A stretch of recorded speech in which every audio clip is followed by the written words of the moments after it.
Hi, my name is Dr. Tonya Sanders, and I am the Associate Director of Academics for NWOET, and this is the first episode in a series of videos that Roger, Judy, and I are going to do. This episode is just to let you get to know us. All of these are going to be available on YouTube and through some website intervention stuff. So basically, we're going to today introduce ourselves and tell you some details about us to get a little more personal, and then share one of our favorite tools and kind of what we're about. And I'm going to get started with that. So through the years, I have done my PhD, and the one thing that I learned, and actually right now, a lot of the things that keep jumping up in my face is that relationships are important. I'm reading two different books right now, and I actually got them confused because they're just like, relationships are important. And I think we knew that way before the pandemic hit, but I think they're more important now. And we figured that out through not being connected with our students face to face, physically, one-on-one, that we were doing things distance from Zoom. And that's the awesome connection that has kind of erupted in my current research. So I'm going to show you what my idea has been, and I actually taught this way before COVID, but a lot of things have been added to it based on some of the research that I've done over the beginning of the summer and last school year. Okay, so I'm going to share my screen with you guys and talk about building relationships.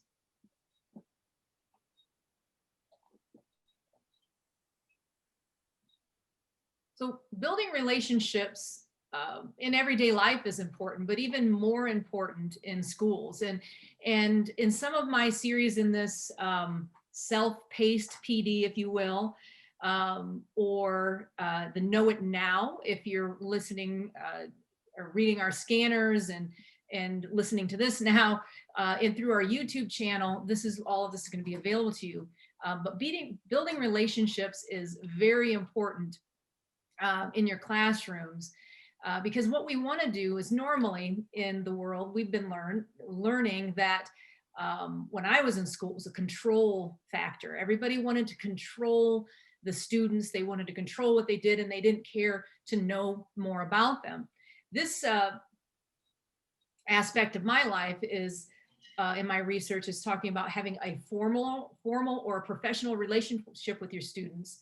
And knowing that those students are human. A lot of times we think they come in and it's somewhat of a dictatorship, and we tell them what they have to do, and they have to sit in these little desks and do all these things.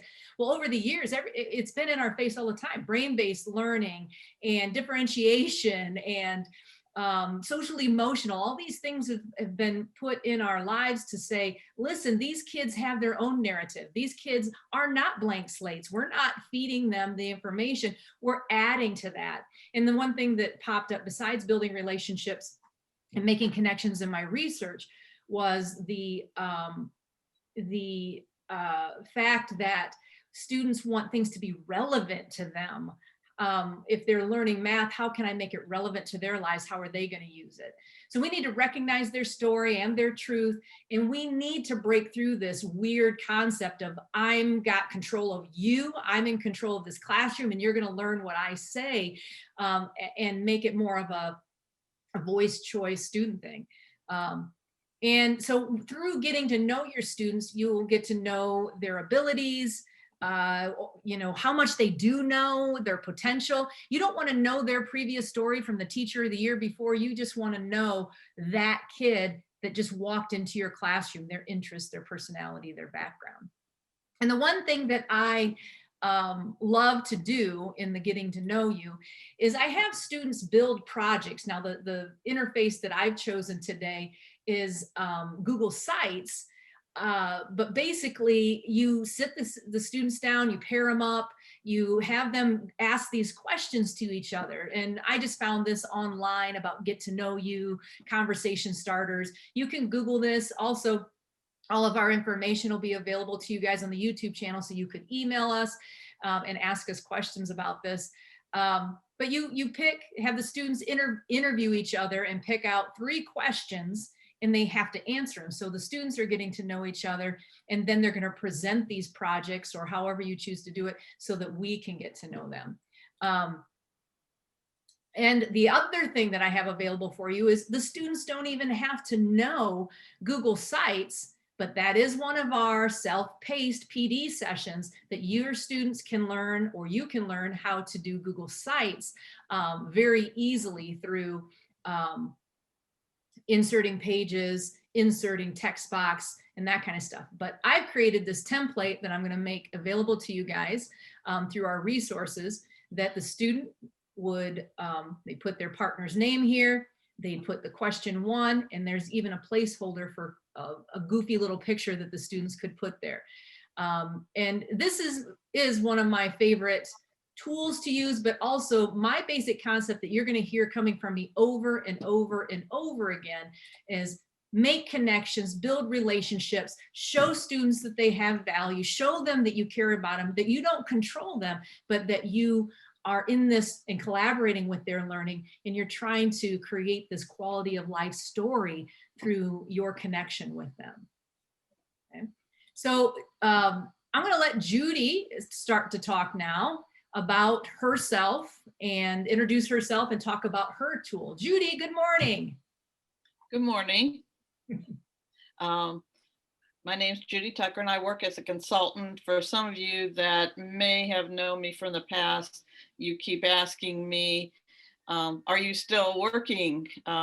I work as a consultant now, so on an as-needed basis, but I'm really keeping in touch. I help edit the newsletter, which I really have always enjoyed since my high school English teacher, Mrs. Leathers, was such a stickler on grammar and making sure actually that your lines touched the margin on the right-hand side. And one time I got in trouble because I took the thing a little too far, you know, like an inch of the last letter, and I got marked down for that. So I want to show you something that really could tie in with what Tonya said, and that is Google Drawing, Google Drawings. So I'm going to share my screen now. So I really like things that do not require an installation or money, or and are just part of the web. And of course, I really love Google too, but a lot of people do not know about this gem that comes with the Google Suite. It keeps changing names. It was G Suite. Now I think it's something like Workspace or something like that. It doesn't matter. Drawings is not really new. It's, as far as I can tell, it's been around for at least 3 or 4 years or more. And I've used it off and on, and I really like some of the ideas that teachers have shared with me that they are using Google Drawings. And I use it for myself. I want to take a picture, combine pictures or whatever. But there's a lot of ways to get into Google Drawings, because when you first go in your Drive, you can see docs, sheets, slides, and forms. But if you click on more, usually the first or second one you're going to see is Google Drawings, and you can click into it that way, or you can go to docs.google.com/drawings, or just do a Google search for Google Drawings, and it'll be the first thing that comes up. I found several really good websites that gave me a lot of ideas of how to use Google Drawings besides the things I already did. And the first one from a gentleman named Stephen Mowry was, and that's another one is by Ryan Drew, but this Stephen Mowry talked about give your students the assignment to introduce themselves using a Google Drawing, because there's just one page comes up and they can put pictures on there, they can put text boxes, there are symbols, they could write about their family and other things. They have this one page to describe their life to you, and it would allow them to unleash their creativity using this technology. And the great thing is you could actually take this drawing from Google Drawings, and they could put it into that Google site that Tonya showed you in the previous, when she was discussing her template for that Google site for the student to talk about themselves. So I think Google Drawings can fit in. You can also get to Google Drawings when you are in Google Docs by insert drawings, and then that would insert it right into the document they would be working in. And I think that's also something you could do in Google Slides as well. Here are 10 things real quickly that Ryan drew in this website called groovypost.com. He had 10 different things. It's a diagramming tool. So doing any kind of flow charts or any kind of step-by-step are really easy to do with Google Drawings. And if you've ever tried to do it with Google Docs, you find out you can't move things around the way you may want to. So you can create links on these things you add. You can make funny memes, find a photograph, and you see those on social media all the time that students could make their own meme. They don't necessarily have to put it on Facebook. Organizers and planners. Matt Miller, bless his heart, from nearby Indiana, has 25 free Google Drawing organizer templates at his Ditch That Textbook website. If you just Google Ditch That Textbook and then go on his site and do the Google Drawing. Also posters and flyers, newspapers, like one-page newspapers. You actually would have to do 2 different drawings. You can't like make a new page. Google Drawing is like one thing, but you could do a 10-page by doing 10 different documents, Google Drawing documents. Infographics are super easy to do. I just put a picture here from the Groovy Post website of a story map a teacher might be doing. And all the symbols that you have in Google Docs are the same ones you're going to have with Google Drawings. You can annotate images, which you can also do other ways, but it's all in one place to do all this drawing. And then you can take this out as a PDF, as a JPEG, as a just any kind of, there's 6 different ways that you can export a Google Drawings. So am I out of my time? So, yeah, hey Judy, okay. and we will, and I'm gonna have a resource page and link option that we're gonna send out to school districts so that we can give them your presentation and share some of those things. And we're always gonna do another episode that'll add to this. So thank you, Judy. Okay. Right. Yeah, my links are in that presentation. So if they want those to ditch the textbook and the Groovy Post, please click on it. So, all right, thank you. Thank you. All right, Dr. Roger Manier, now you got the stand here to tell us all about your favorite resource. Hi, and a little bit about myself. First off is started actually in journalism. My degree was journalism and sociology. Started teaching and realized that I also love science, and there was a great need for science teachers. So I got into chemistry and physics. I taught students as young as 5th grade, mostly high school though, and many classes where I taught coding to students, to high school students as well as adults. And then was licensed as a high school principal. And just when I was looking for a job as a high school principal, this opportunity to work at NWOET with technology came up. And that's what I've been doing ever since. In terms of what I will be talking about most of the time is research base. What do we see that's coming, that's going to impact almost every teacher, every school, every student, every parent? And what is research showing us about the new things that are happening? If you see on my screen here, you see a roller coaster, because it sure feels like we've been on a roller coaster for the last 18 months or so.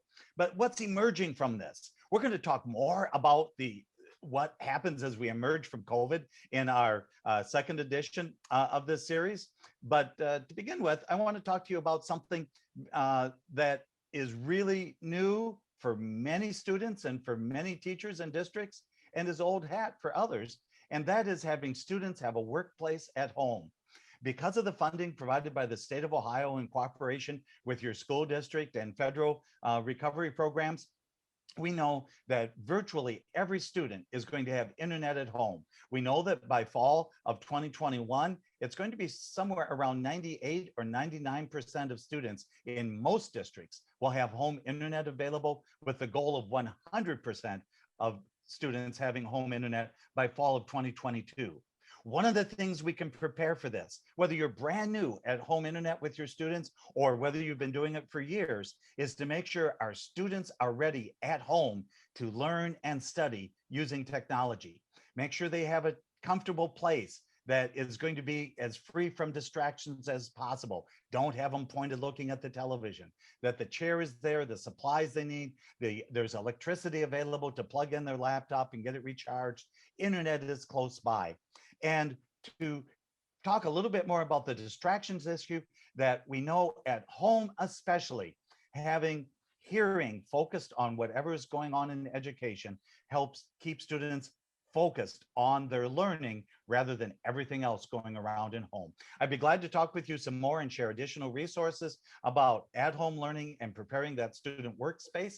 But for now, I'm out of time. I got to give it back to Tonya. All right. Well, thank you, Roger. Yes. So there you got to know a little bit more about each of us and where our interests are going to collide. All three of us are pretty different in our personalities and in our likes, but that's what makes us so perfect to work with school districts, is because we have so many facets that we can bring to you. The next week, like Roger had said, next week's episode is going to be about, after COVID, where do we go now? And the thing that I like to bring from, maybe positive from the last year that was devastating to a lot of people and a lot of different work, is what did work and what didn't. And now what do we do with that? Do we forget it? Do we go back where we were? How do we move forward with that? So a little teaser for that next week. I'm Dr. Tonya Sanders, and I thank you for joining us. I'm going to give Roger and Judy a chance to say goodbye. Bye. See you next time. We'll see you next time, and can't wait to share more of our resources. As you can tell, we're very excited about technology, and we're ready to pass it on to you.